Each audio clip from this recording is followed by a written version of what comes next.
అదే RTV app వార్తల్ని క్షణాల్లో చదివే అవకాశం ఉంటుంది. ఒక న్యూస్ పేపర్, ఒక టెలివిజన్ ఛానల్ మీ చేతుల్లో ఎప్పుడూ ఉంటాయి. నమస్తే, welcome to RTV. December 4th night నుంచి పుష్ప 2 దాదాపు 80 దేశాల్లో 12,000కు పైగా స్క్రీన్స్లో రిలీజ్ అయింది. ఇప్పటి వరకు 4th డే వరకు చూసుకుంటే కలెక్షన్స్ దాదాపు 829 కోట్లు అంటూ కూడా పోస్టర్స్ వస్తున్నాయి. మరి కలెక్షన్స్లో నిజమెంత? హిందీ మార్కెట్లో కూడా కలెక్షన్స్లో దూసుకుపోతున్నాడు పుష్పరాజ్. ఇవన్నీ కూడా నిజమైన కలెక్షన్సేనా? కొంతమంది ఫేక్ కలెక్షన్స్ అంటూ కూడా మాట్లాడుతూ ఉన్నారు. మరి కలెక్షన్స్లో నిజమెంత డిస్కస్ చేద్దాం. ఈరోజు మనతో పాటు సీనియర్ జర్నలిస్ట్ కిరణ్ గారు ఉన్నారు. Hello sir. Hi. Hi hi sir, ఈ రోజుకి చూసుకుంటే ఫోర్త్ డేకి 829 crores అని చెప్పి పోస్టర్ రిలీజ్ చేశారు. సాటర్డే సండే బుకింగ్స్ బాగున్నప్పటికీ ఈ రోజు నుంచి చూస్తే కొంచెం బుకింగ్స్ తక్కువగానే ఉన్నాయి అనిపిస్తుంది. ఎస్పెషల్లీ హిందీ మార్కెట్లో కూడా ఓపెనింగ్స్ అనేవి ఇప్పటికీ కూడా బాగున్నాయి అని చెప్పేసి మాట్లాడుతున్న పరిస్థితి. అండ్ ఇంకా చూసుకుంటే కలెక్షన్స్ కొన్ని ఫేక్ అని చెప్పేసి చాలామంది మాట్లాడుతున్నారు. ఈవెన్ మీ వీడియోస్ కూడా నేను చూశాను, మీరు కూడా వీడియోస్ చేశారు కలెక్షన్స్ మీద. అండ్ ఇంకా బుక్ మై షో కూడా ఓపెన్ చేసి చూపించడం చూశాను నేను. సో ఇందులో ఎంతవరకు నిజం ఉందంటారు? నిజంగానే ఫేక్ కలెక్షన్స్ వాళ్ళు పోస్టర్ వేస్తున్నారా? అంటే ఇది జనం నిర్ణయించాలి అనిందర్ గారు. ఎందుకంటే వాళ్ళు చెబుతున్న దానికి ఆధారాలు ఏమిటి, నేను చెబుతున్న దానికి ఆధారాలు చూపించారు. ఎవ్రీడే మార్నింగ్ నేను ఇవాళ మార్నింగ్ కూడా నేను మొత్తం బుక్ మై షో మొత్తం చూపిస్తూ పోయాను. అన్ని చోట్ల గ్రీన్గానే కనపడుతోంది. మరి మీరు చెప్పినంత కలెక్షన్స్ ఎక్కడొస్తాయి? ఒక తెలుగువాడిగా నేను గర్వపడాలనుకుంటున్నా. ఎస్, పుష్ప ఒక సామ్రాజ్యాన్ని ఆక్యుపై చేసింది. బాలీవుడ్ని తలదన్నే రీతిలో పుష్ప ఒక తెలుగు సినిమా కలెక్షన్లు వచ్చాయి, నేను కూడా చెప్పుకోవాలి అని గర్వపడాలని ఉంది నాకు. నాకేమి అవి లేవని కాదు, కానీ నాకు వెలవెలబోతున్నాయి కనపడుతున్నాయి. అబద్ధాలు చెప్పి ప్రచారం చేసుకొని సినిమాని హిట్ చేసుకోవాల్సిన అవసరం ఏముంది? వాస్తవానికి పుష్ప 1 కలెక్షన్లు ఎంత? 370 కోట్లు. పుష్ప 1 కలెక్షన్లు 370. పుష్ప 2కి వచ్చేటప్పటికే 300 కోట్ల రూపాయలు కేవలం హీరోకి రెమ్యునరేషన్ ఇచ్చేంత స్థాయికి పుష్ప 2 వెళ్ళిందా? ఎట్లా సాధ్యమైంది? కొంచెం అసాధారణంగా కనపడుతోంది నాకు. అందుకే నేను మనకు ఆధారాలు కనపడుతున్నాయి కదా. ఇవాళ మనం ఎన్ని అబద్ధాలైనా చెప్పొచ్చు, కానీ మనం దాచలేం కదా. ఆన్లైన్లో మీరు టికెట్లు చూసుకుంటే మీకు కనపడతాయి కదా. ఎవ్రీడే మనం చూడొచ్చు ఆ టికెట్లు.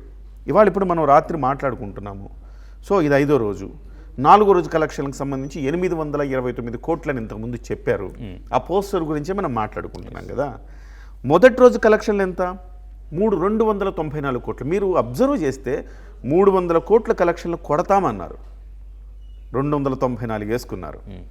సో వాళ్ళు రికార్డుల్ని దృష్టిలో పెట్టుకొని అంకెల గారడీ చేసుకుంటే అది మనం ఓకే అని మనం ఏదో మన తెలుగువాడు కదా వెళ్ళాడు అక్కడి వరకు మన సంతృప్తి పడాలే, కానీ వాస్తవాలు కాదు కదా అవి.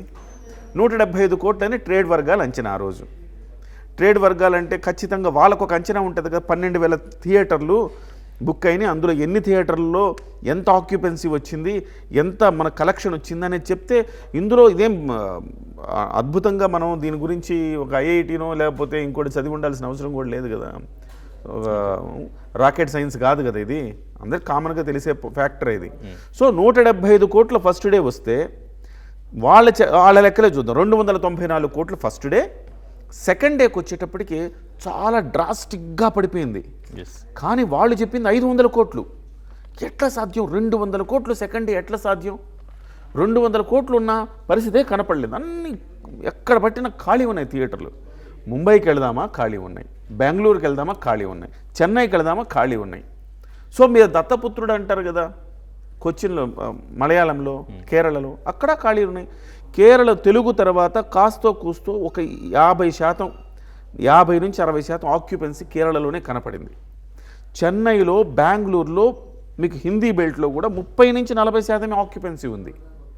సో వీకెండ్ మాత్రం కలెక్షన్లు వచ్చినాయి, అందులో డౌట్ ఏం లేదు. వీకెండ్ సాటర్డే సండే ఆ కలెక్షన్లు రావడానికి కూడా రీజన్ ఏంటంటే హిందీలో కూడా సరైన సినిమా లేదు. హిందీలో మీరు చూస్తే 2-3 సినిమాలు రిలీజ్ అయినాయి, వాళ్ళు చాలా అట్టర్ ఫ్లాప్ అయినాయి. ఆయన అదృష్టం అది కాబట్టి హిందీలో కొంతవరకు శని ఆదివారాలు సినిమా చూడగలిగారు. సో మన తెలుగులో మాత్రం శని ఆదివారాలు బాగానే.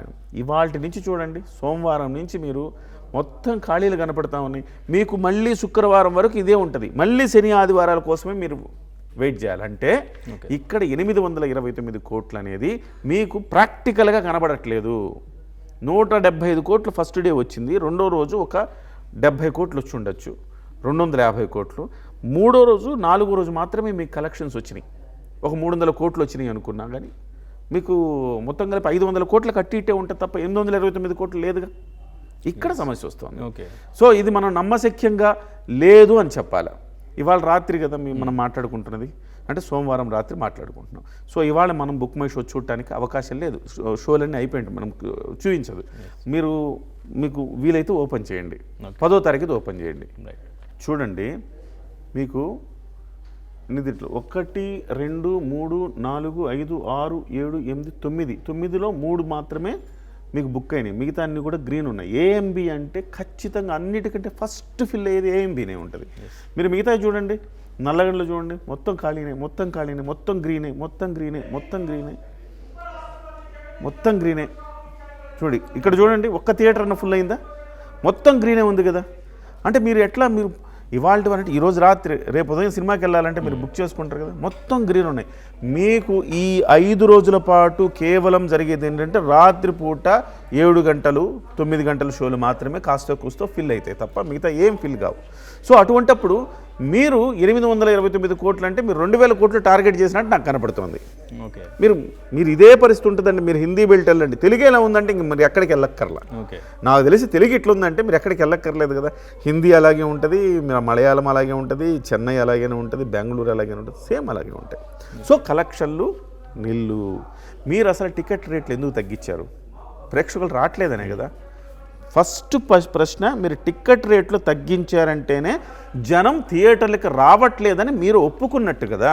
ఓకే. అంటే ప్రీమియర్కి 1000 నుంచి 1200 వరకు టికెట్ ప్రైస్ పెట్టుకున్న వాళ్ళు ఎందుకు ఇప్పుడు వాళ్ళకి దాదాపు సింగిల్ స్క్రీన్ కానివ్వండి, మల్టీప్లెక్స్ కానివ్వండి 200 to 150 వరకు హైక్ ఇచ్చారు. అది ఒక 10 days వరకు, 1 week to 10 days వరకు హైక్ ఉంచుకోవచ్చు అని చెప్పినట్టు తెలుస్తుంది మనకి. బట్ 19 రోజుల పాటు మీరు హైక్ ఉంచుకోవచ్చు అని చెప్పారండి. ఆంధ్రప్రదేశ్లో ఒక 2 weeksకి ఇచ్చారండి హైక్, తెలంగాణలో ఇంకొక వీక్ కూడా ఇచ్చారండి. ఈ సిచ్యువేషన్లో మీరు 3వ రోజు మొదటి వారమే టికెట్ రేట్లు ఎందుకు తగ్గించుకున్నారు? జనం రావట్లేదనే దానికి ఇది పెద్ద ఉదాహరణ. 539 రూపాయలు మీరు మల్టీప్లెక్స్లో ఉంటే 572 రూపాయలు మన బుక్ మై షోలో కొడితే 572 రూపాయలు అయ్యేది. ఇవాళ మీరు బుక్ మై షో చూడండి, 395 రూపాయలు ఉంది. అంటే దాదాపు మీరు 150 రూపాయలు తగ్గించారుగా. మీరు సింగిల్ స్క్రీన్స్కి వెళ్తే సింగిల్ స్క్రీన్ ధర మీకు 200 రూపాయలే. అందుకే మీకు మల్టీప్లెక్స్లకి ఎవరు వెళ్ళట్లా, సింగిల్ స్క్రీన్ కనీసం టచ్ చేస్తున్నారు. సో మీకు 200 రూపాయలు, 150 నుంచి 200 రూపాయలు మీరు టికెట్ ధర తగ్గించేశారంటే మీకు అర్థమైంది ఏంటంటే సినిమా ఎక్కడం లేదు, ఎక్కువ ధర పెట్టి చూడడానికి జనం ముందుకు రావడం లేదు. కనీసం టికెట్ల ధర తగ్గించి కనీసం జనం హాళ్ళు ఫుల్ చేద్దాం, మీలాంటి వాళ్ళు నాలాంటి వాళ్ళు ఏమి చూపించేస్తారని హాళ్ళన్నా ఫుల్ చేద్దామన్న ఒక సంకల్పంతో నిర్మాతలు ప్రయత్నం చేస్తున్నారు తప్ప అంతకు మించిలే. సో అదే ఇండికేట్ చేసేది ఏంటంటే మీ సినిమా జనం ఎక్కడం లేదండి. అలా ఎక్కడం లేదనుకున్నప్పుడు మీకు 829 కోట్లు ఎట్లు వస్తాయి? ఇంకో చిన్న ఉదాహరణ చెప్తాను మీకు. మీరు బుక్ మై షోలో మీరు బ్యాక్ వెళ్తే మీకు రేటింగ్ వస్తుంది. ఒక్కసారి మీరు బ్యాక్ వెళ్ళే ప్రయత్నం చేస్తారా? రేటింగ్ వస్తుంది. పుష్ప 2 8.5 ఉంది, అమరన్ 9.4 ఉంది. ఒక రకంగా చెప్పాలంటే కేశవచంద్ర రమావతి కూడా 8.3 ఉంది. ఇది చూడండి, బ్లాక్ బస్టర్ అయింది. లక్కీ భాస్కర్ ఎంత ఉందండి? 9.3 ఉంది. లక్కీ భాస్కర్ 9.3 ఉంది, అమరన్ 9.4 ఉంది, పుష్ప మాత్రం 8.5 ఉంది రేటింగు. పుష్పకి ఎంతమంది ఓటు చేశారు? 1,61,000 మంది ఓటు చేశారు. అమరన్కి ఎంతమంది ఓటు చేశారు? 2,58,000 మంది ఓటు చేశారు. అంటే 2,58,000 మంది దీన్ని 9.4 నిలబెట్టారంటే ఇది దానికంటూ గొప్ప సినిమా అని అర్థమవుతుందా మీకు? మరి ఏమన్నా బ్లాక్ బస్టర్ అవ్వాలి, రికార్డులు బద్దలు కొట్టాలంటే అమరన్ బద్దలు కొడుతుంది కానీ, జనం మెచ్చిన సినిమా బద్దలు కొడుతుంది కానీ పుష్ప ఎలా బద్దలు కొడుతుంది? కొట్టలేదు. బహుశా ఈ మాత్రం కలెక్షన్ ఎందుకు వచ్చింది మీకంటే మీరు 12,000 థియేటర్లు, మొత్తం థియేటర్లన్నీ ఆక్యుపై చేసి మీరు వేసుకోగలిగారు కాబట్టి అట్లీస్ట్ మీరు ఒక 400-500 కోట్ల వరకు మార్కుకు చేరుకొని ఉంటారు ఇప్పటి వరకు. ఓకే. ఇక్కడ అత్యంత పెద్ద క్వశ్చన్ మార్క్ ఏంటంటే 1,090 కోట్లు, 1,090 కోట్ల మార్కెట్ ప్రీ రిలీజ్ మార్కెట్ చేసిన వాళ్ళు మీరు అది చేరుకుంటారా లేదా అనేది పెద్ద క్వశ్చన్ మార్క్. ఇప్పుడు డిస్ట్రిబ్యూటర్లు అది చేరుకోకపోతే డిస్ట్రిబ్యూటర్లు రోడ్డు మీద పడే పరిస్థితిని పెద్ద ఆందోళన నెలకొంది. ఓకే. మీరు చాలా సినిమాలకి మొదటి రోజు మీరు హైప్ చేసి క్రియేట్ చేసినా ఆ తర్వాత వారం 10 రోజుల తర్వాత డిస్ట్రిబ్యూటర్లు ఏడవడం మొదలవుద్ది. లైగర్ సినిమాకి ఏమైపోయింది? సో ఇవన్నీ కూడా మళ్ళీ మనం ఇంకొక వారం తర్వాత, 10 రోజుల తర్వాత, 15 రోజుల తర్వాత చూస్తాం. డిస్ట్రిబ్యూటర్లకి అనుకున్న డబ్బులు రాలేదు, నష్టపోయారు, ఆ నష్టపరిహారం మైత్రి మూవీస్ వాళ్ళు తిరిగి ఇవ్వాలి అనే డిమాండ్లు వినపడతాయి. సో ఓవరాల్గా మీకు నేను ఆధారాలతో సహా చూపిస్తున్నాను అనీంద్ర గారు. నేను ఫేక్ మాటలు నేను మాట్లాడట్లా. నేను చెప్పే ప్రతి మాటకి ఆధారం ఉంది, కానీ వాళ్ళు చెప్పేదానికి ఆధారం లేదు. ఓకే. కానీ అంటే ఇప్పుడు 829 వరకు మనం ఈ రోజు వరకు చూసాం, బట్ అది అలాగే ఉంటుందంటారా? ఇప్పుడు బుకింగ్స్ కూడా లేవు అంటున్నారు. మరి ఆ పోస్టర్ ఇంకా ఇంక్రీజ్ అయ్యే ఛాన్సెస్ ఉన్నాయంటారా? ఎందుకంటే వాళ్ళకి ఒక టార్గెట్ ఉన్నట్టుంది కదా. వాళ్ళు నాకు తెలిసి ఇంక్రీజ్ చేసుకుంటూ వెళ్ళి 1,500 కోట్ల పోస్టర్ అయితే వేస్తారు, ఇది గ్యారంటీ. ఓకే. వాళ్ళు రికార్డులనే దృష్టిలో పెట్టుకొని ఈ సినిమా తీసినట్టుగా స్పష్టంగా మీకు అర్థమవుతుంది కదా. 300 కోట్ల రూపాయల రెమ్యునరేషన్ మీకు మీడియాకి ఇచ్చుకున్నారు హైప్ కోసం. అల్లు అర్జున్ గారికి 300 కోట్లు, మొట్టమొదటి హీరో 300 కోట్ల రెమ్యునరేషన్ తీసుకున్న మొట్టమొదటి హీరో ఇచ్చుకున్నారు. ఆ రోజుల్లో మనం చూసాం బిగ్గర్ దెన్ బచ్చన్ అని చిరంజీవి గారి గురించి వచ్చింది. ₹1 కోటి పారితోషికం తీసుకున్న తొలి హీరో భారతదేశంలో చిరంజీవి గారు అని వచ్చింది. ఆ రికార్డులాగే మనది ఒక రికార్డు ఉండాలనుకున్నారు ఏమో. 300 కోట్ల రూపాయలు పారితోషికం తీసుకున్న వ్యక్తిగా రికార్డులకు ఎక్కాలని ఒక తాపత్రయంలో అది చెప్పుకున్నారు. ఓకే. తర్వాత మొదటి రోజు 225 కోట్లు RRR రికార్డుని బ్రేక్ చేయాలనుకున్నారు. దానికి సంబంధించి 300 కోట్లు అని చెప్పారు. 294 కోట్ల మార్కుకు వచ్చారు. ఇవాళ 1,500 కోట్ల మార్క్ అన్నా వస్తారు. కానీ నాకు తెలిసి 2,000 వాళ్ళు అనుకున్నారంటే 2,000 రాలేరు. ఎట్లా వాళ్ళు ఎన్ని అబద్ధాలు చెప్పినా ఎన్ని చేసుకున్నా 2,000 కోట్లు అయితే రాలేరు. ఓకే. ఎందుకంటే ఈ 5 రోజులు ఏం ఆడదు. శనివారం ఆదివారం ఇంకుండేది. ఆ తర్వాత కొత్త సినిమాలు వచ్చేసిన తర్వాత ఇక పుష్ప ఇక OTT కోసం ఎదురు చూడడమే. మొదటి వారం ఉన్న బజ్ రెండో వారానికి ఉండదు. ఇక ఫీలింగ్ పోద్ది. ఆ ఫీలింగ్ పోయి సర్లే OTTలో చూద్దాంలే అనుకునే పరిస్థితి వచ్చేస్తుంది. సో డౌన్ అయిపోతూ ఉంటుంది. కాబట్టి ఈ 1,100 కోట్లు వస్తే పాపం ఎవరు రోడ్డు మీద పడకుండా ఉంటారని నాకు అనిపిస్తుంది. ఓకే. అయితే ఇప్పటి వరకు బాహుబలి రికార్డ్స్ ఎవరు బ్రేక్ చేయలేకపోయారు, పుష్ప 2 బ్రేక్ చేస్తుంది అనేది బాగా వినిపించింది. సో ఈ పోస్టర్స్ చూస్తుంటే కూడా ముందు నుంచి కూడా first day collections, second day collections ఇవన్నీ చూస్తుంటే బీట్ చేసే ఛాన్సెస్ ఉన్నాయని అనుకున్నాం. అయితే ఇప్పుడు డెఫినెట్గా ఛాన్స్ లేదు అంటారా? ఇప్పుడు Baahubali collections first day collections చూసి మీరు బాహుబలి 2ని బ్రేక్ చేస్తుంది అనుకోకూడదు. బాహుబలి 2ని RRR కూడా క్రాస్ చేసింది. RRR ఇప్పటి వరకు హయ్యెస్ట్ గ్రాసర్, 225 కోట్లు హయ్యెస్ట్ గ్రాసర్. అట్లా అని చెప్పి RRR మీరు బాహుబలి 2ని దాటిందా? లేదు. వచ్చింది స్టార్టింగ్ కలెక్షన్స్ వచ్చినాయి, ఒక దశకి వెళ్ళి ఆగిపోయినాయి. ఓకే. ఇది అంతే, ఒక దశకు వచ్చి ఆగిపోద్ది తప్ప బాహుబలి 2ని టచ్ చేయడం అనేది సాధ్యమయ్యే పని అయితే కాదు. అయితే సార్ అప్పుడు అంత కలెక్షన్ రావడానికి అప్పుడున్న టికెట్ ప్రైస్కి ఇప్పుడు వీళ్ళు పెట్టిన టికెట్ ప్రైస్కి వచ్చిన కలెక్షన్కి అసలు కంపేర్ చేయొచ్చు అంటారు? చేయలేము. ఎందుకంటే ఆ రోజు మనం ఇంతంత ధరలు పెట్టి మనం వెళ్ళలేదు. సో ఇవాళ పూర్తిగా ఇంకొక పెద్ద మైనస్ ఈ సినిమాకి ఏంటంటే మీరు 4వ రోజుకి మీరు 5వ రోజుకి మీరు టికెట్ ధరలు తగ్గించేశారుగా. మీరు అనుకున్న టార్గెట్ ఎట్లా రీచ్ అవుతారు? రీచ్ అవ్వలేరు. మీరు టికెట్లు ఉంటేనేమో జనం రారు, టికెట్ లేకపోతేనేమో మీరు అనుకున్న 2,000 కోట్ల టార్గెట్ రీచ్ అవ్వలేరు. బాహుబలి 2 నాకు తెలిసే సబ్జెక్ట్ టు కరెక్షన్ 1,685 కోట్లు సంథింగ్ ఉంది బాహుబలి 2. సో దాన్ని క్రాస్ చేయాలని లక్ష్యంగా పెట్టుకున్నారు. నాకు తెలిసి క్రాస్ చేసే అవకాశం లేదు. టికెట్ ధరలు తగ్గిపోయిన తర్వాత ఆ మోస్తరికి వెళ్ళే అవకాశం లేదు. 1,100 మార్కుకు చేరుకుంటే సూపర్ అనుకోవాలి మనం. 1,100 కోట్లు సాధించిందంటే ఎస్ అందరు సేఫ్ అయ్యారు బాబు అని మనం భావించాలి. 1,500 కోట్ల రూపాయల వరకు అయితే వీళ్ళు పోస్టర్లు వేసుకుంటారని నేను అనుకుంటున్నా. ఓకే. 1,600 కోట్ల దాకా లేదా 1,700 కోట్లు వేసుకుంటారు. ఎందుకంటే రికార్డులు ఆశిస్తున్నారు కదా. 1685 అది అనుకోండి, 1700 కోట్లు కొట్టి మనది నెంబర్ 1 సినిమా అని చెప్పుకోవటానికి ఎగ్జాక్ట్గా అక్కడ వరకు నంబరింగ్ని తీసుకురాగలుగుతారు. అంతే తప్ప వాస్తవ గణాంకాల ప్రకారం మీరు చూస్తే బహుశా ఆ రకంగా చేసినా వీళ్ళకి ఇంకొక ఇబ్బంది ఏముంటుందంటే, వీళ్ళు 1200 కోట్లు ఆ రేంజ్లోకి రాగలిగితే 1700 కోట్లు పోస్టర్ వేసేస్తారు. ఎందుకంటే డిస్ట్రిబ్యూటర్లు వీళ్ళ మీదకి రారుగా. అదే కనుక ఏ 1000 కోట్ల లోపే ఆగిపోయింది అనుకోండి సినిమా, డిస్ట్రిబ్యూటర్లు మా డబ్బులు మాకు ఇవ్వడానికి గోల్ చేస్తారుగా. అప్పుడు వీళ్ళకి మా పోస్టర్ వేసుకునే పరిస్థితి ఉండదు. ఓకే. సో 1200 కోట్లు రావాలని వాళ్ళు దేవుని కోరుకుంటారు. డిస్ట్రిబ్యూటర్ల డబ్బులు డిస్ట్రిబ్యూటర్లకు వచ్చేయాలి, మనల్ని ఇంకా డిస్టర్బ్ చేయొద్దు అనుకుంటారు. అప్పుడు వీళ్ళు ఇష్టం వచ్చినట్టు 1700 కోట్లు కూడా వేసుకోవచ్చు. Okay, right. అంటే ఇప్పుడు ఈ పోస్టర్స్ వల్ల వీళ్ళకి ఇన్కమ్ ట్యాక్స్ ప్రాబ్లం ఏం రాదంటారా? నిజం చెప్పాలంటే ఏ సినిమాకైనా కానీ మీరు ఇన్కమ్ ట్యాక్స్ వల్ల అడిగితే సరైన వాస్తవ కలెక్షన్స్ చెప్తారు. అంటే నేను ఈ పుష్ప 2 అనే కాదండి, అందరు నిర్మాతలు అది చెప్తారు. ఓకే, తప్పని కూడా మనం అనము. కానీ దీనికి ఓవర్ హైప్ చేశారు. ఇంత ఓవర్ హైప్ చేయొచ్చు కానీ ఇంత ఓవర్ హైప్ చేయకూడదు ఓకే సినిమాని. ఇవాళ ఇంత ఓవర్ హైప్ చేయటం కూడా ఒక నష్టం చేకూర్చింది వాళ్ళకి. ఓకే, ఫ్యాన్స్ వారి ప్రభావం కూడా చూపించిందంటారా? మీరున్నారండి, అద్భుతం విజువల్ వండర్ అని చెప్పేసి సినిమాకి వెళ్తారు, 1000 రూపాయలు టికెట్ పెట్టి, మీరు నిరాశపడతారు. ఇదేంద్ర బాబు, దీని బదులు మనం అనవసరంగా వచ్చాం కదా, 200 కూడా పెట్టడం ఎక్కువ సినిమా అనుకున్నారనుకోండి, అదే 250 అనుకోండి, మీకు ఆ ఫీలింగ్ రాదుగా. మీరు ఆ ఫీలింగ్తో బయటకు వచ్చి నెగిటివ్ పబ్లిసిటీ చేస్తారు. ఇదొక మైనస్ ఈ సినిమాకి. కాబట్టి నేనేమంటానంటే, వీళ్ళు చెప్పుకోవడమే తప్ప అక్కడ దాకా రీచ్ అయ్యే అవకాశం అయితే ఎట్టి పరిస్థితుల్లో ఈ సినిమాకి లేదు, ఇంక అయిపోయింది. ఓకే, ఫ్యాన్స్ వారి ప్రభావం కూడా చూపించిందంటారా కలెక్షన్స్ మీద? డెఫినెట్గా చూపించింది. ఇవాళ అల్లు అర్జున్ గారు చెప్పారేంటి, మొట్టమొదటి టికెట్ తెగేది మెగా అభిమానిని. ఆ మెగా అభిమాని టికెట్ తెగల. ఓకే, ఈవెన్ టీం వెళ్ళి కలిసారు చిరంజీవి గారిని, తర్వాత ఆయన Even చెప్పను అన్న అల్లు ఈవెందో మళ్ళీ అల్లు అర్జున్ బాబాయ్కి థ్యాంక్స్. అల్లు అర్జున్ గారికి ఏమైందండి, ఎందుకు వెళ్ళలేదు అల్లు అర్జున్ గారు? అల్లు అర్జున్ గారు వెళ్ళుంటే అసలు ప్యాచప్ అయిపోయేదిగా. ఓకే, ఎప్పుడైనా మీరు ఎదిగినప్పుడే ఒదిగి ఉండాలి, అప్పుడే ఎక్కువగా మీకు అప్లాజ్ వస్తుంది.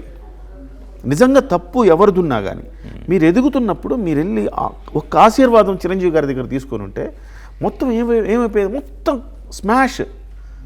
అసలుకి ఫ్యాన్స్ ఎట్లుంటారంటే అండి, కుడిమిస్తే పండగ నెత్తిన పెట్టేసుకుంటారు. ఇక మీరు నిన్న ఆయన కళ్యాణ్ బాబాయ్ థ్యాంక్స్ అన్నప్పుడు ఎంత హర్షధ్వానాలు వచ్చినాయి. అంత హర్షధ్వానాలు ఎందుకు వచ్చినాయి? సహజంగా మీకు ఏ ప్రేక్షకులు వస్తారు, మీ సక్సెస్ మీట్కి మీ అభిమానులే కదా వస్తారు, మీరంటే బాగా ఇష్టపడిన వాళ్ళే కదా వస్తారు. మీ అభిమానులే కళ్యాణ్ గారి పేరు చెప్పంగానే హర్షధ్వానాలు చేశారంటే వాళ్ళలో ఎలాంటి ఫీలింగ్ ఉంది? అనవసరంగా మా అల్లు అర్జున్ గారు గెలుక్కున్నారయ్యా, లేకపోతే ఈ సినిమా మంచిగా వెళ్ళేది, అనవసరంగా ట్రోలింగ్స్ అవుతున్నాయి, అమ్మ ఇప్పటికైనా చెప్పాడు కళ్యాణ్ గారి పేరు అన్న ఒక ఫీలింగ్, ఒక రిలీఫ్ వచ్చింది వాళ్ళకి. ఆ రిలీఫ్ నుంచి వాళ్ళు హర్షధ్వానాలు చేశారు. సో కాబట్టి నేనేమంటానంటే, ఒకటి ఫ్యాన్స్ దెబ్బేశారు, ఒకటి ఓవర్ హైప్, 2 మూడోది టికెట్ రేట్లు, ఇవన్నీ కూడా మీకు దెబ్బేసినాయి. ఒక్కళ్ళంటే ఒక్కళ్ళు అమితాబ్ గారు ఇవాళ ప్రశంసించారు, మిగతా వాళ్ళు సినిమా ఇండస్ట్రీ అంతా ఏమైపోయింది, ఎందుకు ప్రశంసించలేదు? ఈ ఫేక్ కలెక్షన్లు చూసి వాళ్ళేదో రికార్డుల కోసం వాళ్ళ ప్రయత్నాలు చేసుకుంటారులే, వదిలేసేయండి అనుకుని ఎవరి పాటికళ్ళు దీని గురించి పట్టించుకోవడం మానేశారు.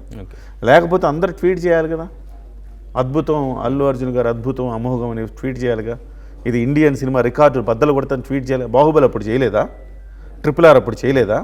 చేశారు కదా. చివరికి తేజ సజ్జా నటించిన హనుమాన్ అప్పుడు కూడా చేశారు కదా. సజ్జా బాగా నటించామని చెప్పారు కదా. అందరు ఈ సినిమా వాళ్ళందరూ వెళ్ళి మళ్ళీ చిరంజీవి గారి దగ్గరికి వెళ్ళి బ్లెస్సింగ్ తీసుకున్నారు కదా. సో కాబట్టి ఒకటండి, ఓవరాల్గా ఇందులో ఈ మొత్తం ఫెయిల్యూర్లో ఒకటి వాళ్ళ ప్లానింగ్ ఫెయిల్యూర్ ఒకటి, రెండవది అల్లు అర్జున్ గారి వ్యక్తిత్వ పతనం ఒకటి.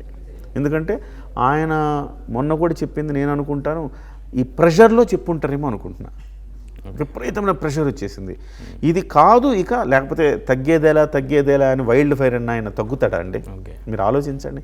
కానీ తగ్గి ఆ రకంగా చెప్పారంటే నిర్మాతల నుంచి ఎంత ఒత్తిడి వచ్చి ఉంటుంది, దర్శకుల నుంచి ఎంత ఒత్తిడి వచ్చి ఉంటుంది. మీ యొక్క యుగో కోసం సినిమాని కిల్ చేస్తారా? మరి నిర్మాతలు ఏమైపోవాలి, డిస్ట్రిబ్యూటర్లు ఏమైపోవాలి, రోడ్డున పడతారండి అని చెప్పి ఉండుంటే ఆ రకమైన ధోరణిలో ఆయన థ్యాంక్స్ చెప్పాడు తప్ప నేను అనుకోవడం ఆయన పరివర్తన చెంది థ్యాంక్స్ చెప్పాడని నేనైతే భావించను. Okay, right. సో ఫైనల్లీ ఈ నంబర్ ఎక్కడ అవుతుందంటారు? నంబర్ గేమ్ 1500 కోట్ల దగ్గర అవుతుంది. Okay, right. సారీ, రెండు సంభావ్యతలు ఉన్నాయి. ఒకటి కలెక్షన్ నిజంగా కలెక్షన్ 1100 కోట్లు దాటితే 1700 కోట్ల పోస్టర్ వస్తుంది. ఓకే. కలెక్షన్ గనక 1000 కోట్ల లోపల పడిపోతే కనుక ఇక పోస్టర్ అనేది ఉండదు. ఓకే. 1700 కోట్ల పోస్టర్ అయితే పడుతుంది బాస్. ఎందుకంటే బాహుబలి 2ని క్రాస్ చేయాలనేది లక్ష్యం. అక్కడ దాకా పోస్టర్ పడుతుంది. ఓకే. అది చూద్దాం. మరి 1700 కోట్ల పోస్టర్ పడాలని నేను భావిస్తున్నా. ఎందుకంటే కనీసం డిస్ట్రిబ్యూటర్ సేవ్ అవ్వాలి కదా. నా ఒక కన్సర్న్ ఏంటంటే డిస్ట్రిబ్యూటర్ సేవ్ అవ్వాలి. 1200 కోట్లు వస్తే వేసుకొని 2000 కోట్లు వేసుకొని ఏం పోతుంది? డిస్ట్రిబ్యూటర్ రోడ్డున పడ్డు కదా. ఆ రోడ్డున పడే పరిస్థితి రాకుండా ఉంటే హ్యాపీ అని నేను అనుకుంటున్నాను ఒక సినిమా లవర్గా. Okay, right sir. Thank you sir. Thank you. Right. So ఇది పుష్ప 2 కలెక్షన్స్కి సంబంధించిన అప్డేట్స్. ఇంకా అప్డేట్స్ కోసం చూస్తూనే ఉండండి RTV. Thank you. మరిన్ని వీడియోస్ కోసం ఛానల్ ని సబ్స్క్రైబ్ చేయండి. లేటెస్ట్ అప్డేట్స్ కోసం వాట్సాప్ ఛానల్ ని ఫాలో అవ్వండి. ఆ లింక్ డిస్క్రిప్షన్ లో ఉంది.